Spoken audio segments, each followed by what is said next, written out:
Hello everyone, कैसे हैं आप सब। आज हम करेंगे अपना बायोलॉजी का नया chapter that is the cell. ये हमारा फर्स्ट वीडियो रहेगा। सेल में हमारे 2-4 वीडियोस कवर अप होंगे जिसमें हमारा बेसिक और इम्पॉर्टेंट डाटा हम लोग कवर करने वाले हैं। देखिए यहाँ पे मैंने कुछ टर्म्स लिखी हैं, उनकी कोई थ्योरी नहीं है, only you have to know कि उस टर्म में क्या है, सिर्फ थोड़ा सा पता होना चाहिए, ठीक है। इससे ज़्यादा आपको वनडे कॉम्पिटिटिव एग्जाम में नहीं पूछा जाएगा। Now the very first part is the what is cell.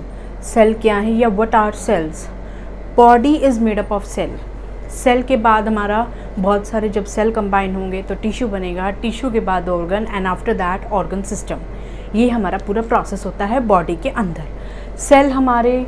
Cell का हमारा टाइम पीरियड होता है, अलग अलग सेल का कितने दिन में वो मर जाएंगे या उनकी वो किस चीज़ से बने हैं, किस चीज़ में हेल्प करते हैं, क्या शेप होगा, क्या साइज़ होगा, सब कुछ सेल के बारे में होता है। सेल अलग अलग पार्ट में होते हैं, अलग अलग टाइप के होते हैं। जब हम ब्लड चैप्टर करेंगे तब हम उस चीज़ को कवर करेंगे। देखिए cell is the basic unit life start हो रही है एक सिंगल सेल से। अगर एक मेल और फीमेल में एक आपस में कांटेक्ट होने के बाद जो एक जाइगोट बनता है, that also starts the life with a single cell. वो भी अपनी लाइफ एक सिंगल सेल स्टार्ट करता है। जैसे एक चाइल्ड है, अनबॉर्न चाइल्ड है जो अभी सिर्फ मदर की वॉर्म में है, तो वो भी एक सिंगल क्या है, सेल की फॉर्म में रिप्रेजेंट होगा in the form of zygote, ठीक है। उसके बाद जैसे कुछ खाने पीने का न्यूट्रिशन मिलेगा तो क्या होगा, सेल्स मल्टीप्लाई होंगे, ग्रोथ होगा, ग्रोथ के बाद वो टिश्यूज़ बनेंगे, फिर धीरे धीरे ऑर्गन बनेंगे, फिर ऑर्गन के बाद पूरा ऑर्गन सिस्टम बन जाएगा और फिर 9 मंथ्स की कवरी के बाद वो क्या हो जाएगा, एक पूरा आपका ह्यूमन या फीटस हम बोल सकते हैं या न्यूबॉर्न चाइल्ड बोल सकते हैं, वो हमारा तैयार होगा। देखिए तो सबसे जो बेसिक पॉइंट है लिविंग लाइफ के लिए, जो लाइफ स्टार्ट होगी वो सेल से होगी। सेल मल्टीप्लाई होंगे, उसके बाद टिश्यू, ऑर्गन सिस्टम बनेगा और सेल्स की बहुत सारी कैरेक्टरिस्टिक्स हैं। अभी सिर्फ इतना जानना है आपको कि cell is the basic unit of life. मतलब लाइफ को स्टार्ट करने के लिए सबसे पहली जो चीज़ है that is the cell. Cytology, cyto means cell, logy means study of cell is known as cytology. Hyperplasia मतलब, हाइपर का मतलब होता है ज़्यादा, सेल तो ज़्यादा हो गए लेकिन साइज़ सेम है, ये चीज़ आपकी होती है कैंसर में। हाइपरट्रॉफी, सेल नंबर सेम है लेकिन साइज़ बढ़ गया, ये हो गया आपका ब्रेस्ट का एग्जाम्पल। नेक्रोसिस, ये दोनों जो टर्म्स हैं ना, ये दोनों जो डेफिनेशंस हैं बहुत इंटरलिंक्ड हैं, बहुत क्लोज्ड हैं एक दूसरे के। आपको ध्यान रखना है, you are studying about the plasia और the trophy, you should keep the things in your mind. Necrosis और एपोप्टोसिस, ये दोनों टर्म्स आपकी बिल्कुल बहुत सिमिलर हैं एक तरह से, फिर भी डिफरेंस क्या है वो आपको ध्यान में रखना है। Necrosis premature death of cell, मतलब उसका टाइम पीरियड ख़त्म नहीं हुआ था, किसी कारणवश क्या हुआ कि वो पहले ही डिस्ट्रॉय हो गया, मर गया, तो that is the premature death of the cell, necrosis. Apoptosis क्या है, प्री मैच्योर डेथ ना होके जितना उसका लाइफ पीरियड है, जितना उसे जीना था वो सारे पीरियड को उसने कंप्लीट करा, उसके बाद जब उसका टाइम पीरियड डिस्ट्रॉय होने का हुआ तो वो डिस्ट्रॉय हो गया। This is the apoptosis, programmed cell death. ये 5 डेफिनेशंस हैं। सेल थ्योरी रॉबर्ट हुक ने फाउंड अपने तरीके से बताया था और एंटनी वॉन लिवकहॉक ने अपने तरीके से बताया था।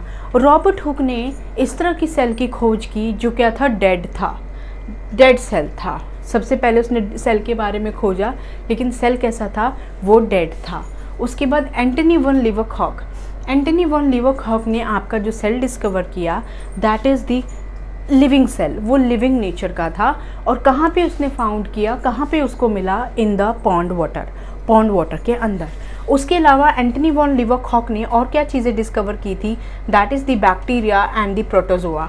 2 other things Antonie van Leeuwenhoek has discovered the things, bacteria, protozoa also, ठीक है। शिवान शिल्डेन, उन्होंने भी सेल थ्योरी के बारे में बहुत कुछ दिया है, लेकिन जो इम्पॉर्टेंट पार्ट है हम लोग वो कर रहे हैं, उनकी डेफिनेशन इतनी या उनका डाटा इतना इम्पॉर्टेंट नहीं है।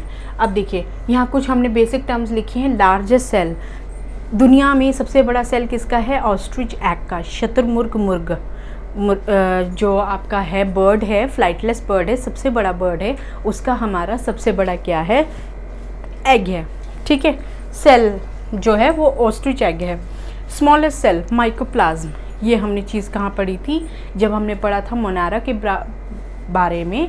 और माइकोप्लाज्मा आपका क्या है, एक मोनारा का पार्ट है, एक बैक्टीरिया है, तो ये आपका सबसे स्मॉलेस्ट सेल है।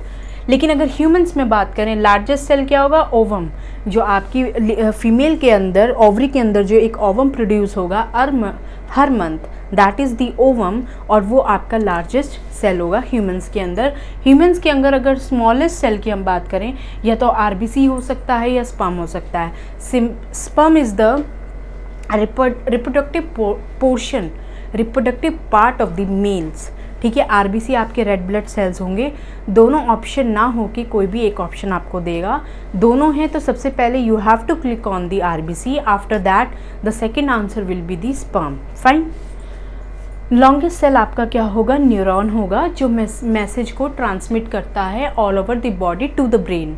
नर्वस सिस्टम जो आपका फॉलो करता है वो न्यूरॉन्स हैं, बहुत सारे हमारी बॉडी में होगा, चेन, पूरी चेन की तरह हमारी बॉडी में फैले होते हैं, और जो क्या करते हैं, सिग्नल को कैरी करते हैं, हमें इंस्ट्रक्शंस देते हैं that you have to do this work at this time. Fine. तो न्यूरॉन आपका ह्यूमन में सबसे लॉन्गेस्ट सेल होगा। तो इसमें जो इम्पॉर्टेंट चीज़ें हैं, ये वाला जितना भी पोर्शन मैंने यहाँ से कवर किया है, ये बिल्कुल बेसिक क्वेश्चंस हैं, ये all are important. Robert Hooke और एंटनी वन लीवक के बारे में आपको पता होना चाहिए। अच्छा, ये जो 4 चीज़ें हैं, if the exam level is somewhat high तो they can ask from you.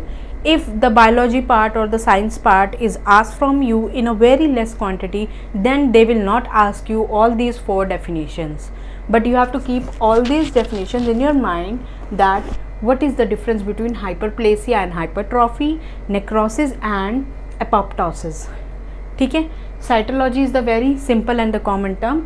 Next video में what we will do is, अब हम पढ़ेंगे प्रोकैरियोटिक सेल, यूकैरियोटिक सेल के बारे में difference, plant cell, animal cell के बारे में डिफरेंस, एक्टिव ट्रांसपोर्ट और पैसिव ट्रांसपोर्ट के बारे में डिफरेंस, और कुछ बेसिक सम इम्पॉर्टेंट टर्म्स वो हम डिस्कस करेंगे। फाइन, इस वीडियो में इतना ही। नेक्स्ट वीडियो में हम लोग करेंगे अपना और important data related to the chapter cell, that will be your second video related to the chapter cell. ठीक है, that's all for today. Thank you so much and have a nice day.